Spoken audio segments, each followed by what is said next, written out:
આજે આપણે પાણીપુરી માટે ચટપટું તીખું એવું પાણી બનાવીને તૈયાર કરીશું. તો એના માટે સ્પેશિયલ મસાલો કરીશું.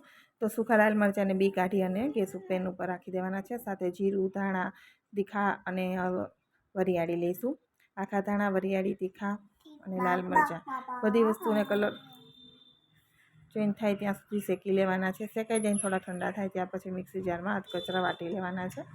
જો તમારી પાસે પથ્થરો હોય તો પથરામાં પણ વાટી શકો છો, અથવા તો મિક્સરમાં આવી રીતે વાટીને તૈયાર કરીશું. હવે પાણી માટે અહીંયા કોથમીર, પુદીનો, તીખા મરચાં, આદું અને લીંબુ લીધા છે. બધી જ વસ્તુઓને સમારી અને આપણે મિક્સીના જારની અંદર નાખી દઈશું. તો પહેલાં આપણે ધાણા છે એ નાખી દઈશું. ફરી પુદીનાના પાન તોડીને, લીલા મરચાં, આદું અને પછી આપણે થોડા મસાલા કરી અને લીંબુનું પાણી નાખી દઈશું. તો અહીંયા સ્વાદ પ્રમાણે થોડું એવું મીઠું નાખીશું. સાથે સંચળ નાખી દઈશું, લીંબુનો રસ અને પાણી નાખી અને પેસ્ટ બનાવી દેવાની છે. પેસ્ટ બની જાય એટલે આપણે જે બોલમાં પાણી બનાવવાનું હોય એ વાસણની અંદર સીધી પેસ્ટ આપણે નાખી દેવાની છે. તો એકદમ ચટપટું એવું પાણી બનાવીશું અને મસાલા એકદમ સરસ રીતે તૈયાર કરીને નાખીશું. તો અહીંયા પાણી નાખી અને 4 કપ મેં અહીંયા પાણી નાખી દીધું હતું. જે મિક્સ પેસ્ટ બનાવીને રાખી હતી એ નાખીને 4 કપ નાખ્યા પછી ચપટી એવું અત્યારે મેં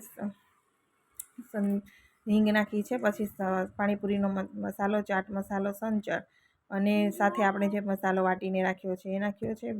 બુંદી નાખીશું અને લીંબુની સ્લાઈસ નાખી દઈશું. તો બજારમાં હોય એથી સરસ પાણી ઘરે ચટપટું અને ટેસ્ટી એવું બનીને તૈયાર થશે. તો તીખું પાણી છે તો એની અંદર આપણે થોડી એવી ખાંડ નાખીશું, જાજીની માઇનોર, જેનાથી તીખું નહીં લાગે, પણ જે લારી ઉપર આપણને જીભમાં ટેસ્ટ રહે છે ને એવો ટેસ્ટ એકદમ સરસ એવો આવશે. તો થોડી એવી ખાંડ નાખી અને મિક્સ કરી દઈશું. તો ચટપટું એવું પાણી તૈયાર થઈ ગયું છે આપણું. તો એકદમ સ્પાઇસી અને ચટપટું બનીને તૈયાર થાય છે. એકવાર જરૂરથી ટ્રાય કરજો. ફૂલ વિડીયો યુટ્યુબ પર છે, તમે ત્યાંથી જોઈ શકો છો.